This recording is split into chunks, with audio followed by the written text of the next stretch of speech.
जानते हैं कि ये बकरीद का महीना, सावन का महीना, जब भी हमारे आदरणीय लालू प्रसाद रहते थे तो लोगों में उत्साह और खुशी रहती थी और लोगों के बीच हमेशा रहते थे। हमारे नेता हमेशा जो है कि जनता के बीच रहे और लोगों को जो है कि बधाई देने का काम किया है और जो है कि हमेशा जनता के जो है कि खुशी का कामना किए हैं। बिहार वासियों में, खास करके राष्ट्रीय जनता दल के कार्यकर्ता में, नेता में गम का एक दुख का लहर है।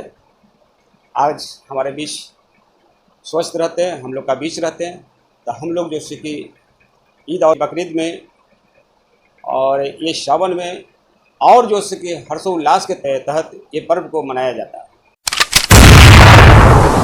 पहले तो आपके मीडिया के माध्यम से आपको धन्यवाद कर दूं कि आपने हमारे पास आए और मैं आपके मीडिया के माध्यम से अभी कुछ दिनों में हमारे हिंदुस्तान में बकरीद का पर्व आने वाला है। इस पर्व में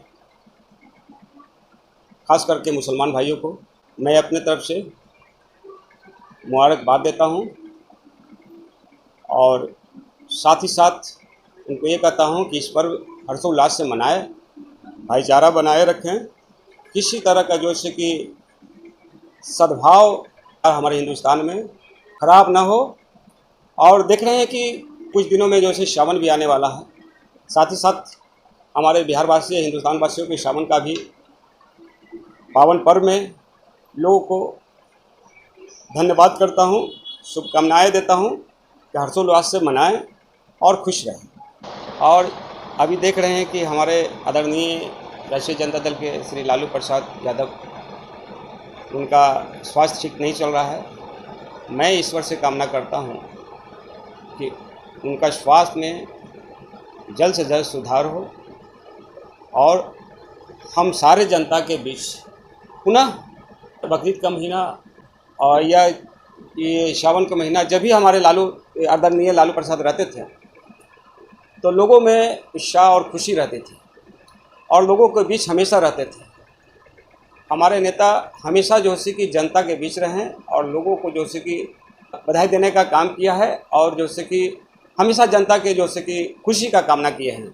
आज हमारे बीच नहीं है। बिहार वासियों में, खास करके राष्ट्रीय जनता दल के कार्यकर्ता में, नेता में गम का एक दुख का लहर है।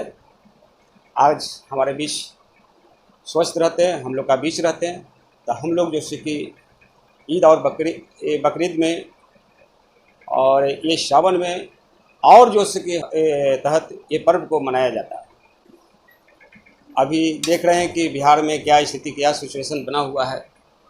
जब हमारे नेता आदरणीय लालू प्रसाद के कार्यकाल था, उस कार्यकाल में इंदिरा आवास योजना के तहत बहुत सारे लोगों को घर बनवाया। शुरुआत लालू प्रसाद के टाइम से ही हुआ, लेकिन आज का वस्तु स्थिति ये है बिहार में, जब से जो है कि बीजेपी का शासन आया है, लोगों को इस कदर जो है कि तोड़े हैं। महंगाई के मुद्दे पर चले जाइए, रोजगार के मुद्दे पर, पढ़ाई, सिंचाई, लिखाई, दवाई के मुद्दे पर चले जाइए। हमेशा जो है कि सरकार, बीजेपी सरकार फेल रही है और सिर्फ हिंदू और मुसलमान की राजनीति करती है। पूरे देश में जो है कि हिंदू मुसलमान की राजनीति कर करके देश को जो है कि कंगाली की ओर ले जा रहे हैं। आप देखते हैं कि सारे सरकारी संस्थाएं भी जो है कि सरकार बेच रही है। धीरे धीरे आरक्षण भी बंद करने जा रही है। सरकार चाहती है कि न सरकारी संस्थाएं रहेंगी और न लोग आरक्षण का डिमांड करेंगे। इसलिए सरकार जो है सारे संपत्तियां अपना जो है अदानी अंबानी को, जो उनका दोस्त है, उनको जो है कि देना चाहते हैं और उनको आगे बढ़ाना चाहते हैं। आपने जो है कि सुना भी होगा कि 16.5 लाख करोड़ रुपया अदानी अंबानी का जो है कि कर्ज था बैंक का, वो रुपया माफ़ किया। किसान जो है 13 महीना जो है कि आंदोलन किया एमएसपी के लिए, सरकार उस पर जो है कि कोई ये नहीं किया। किसान को एमएसपी देने का काम नहीं किया, सिर्फ आश्वासन देने का काम किया और वो आश्वासन आज तक पूरा नहीं हुआ। तो हमारे समझ से ये सरकार, बीजेपी सरकार जो है कि देश के लिए घातक है। पूरे बिहार और हिंदुस्तान वासियों के मैं बोलना चाहता हूँ कि सरकार को जल्द से जल्द हिंदुस्तान की धरती से भगाया जाए। इस तरह के लोग आज देश में जो है कि बंटवारा करना चाहते हैं। हिंदू मुसलमान के नाम पर लड़ा करके अपना राजनीतिक गोटी सेकना चाहते हैं।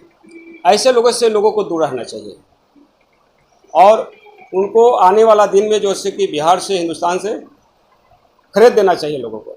ऐसे सांप्रदायिक ताकतों को लोगों को बिहार में और हिंदुस्तान में रहने का कोई जो है कि दायित्व नहीं बनता, कोई हक नहीं है।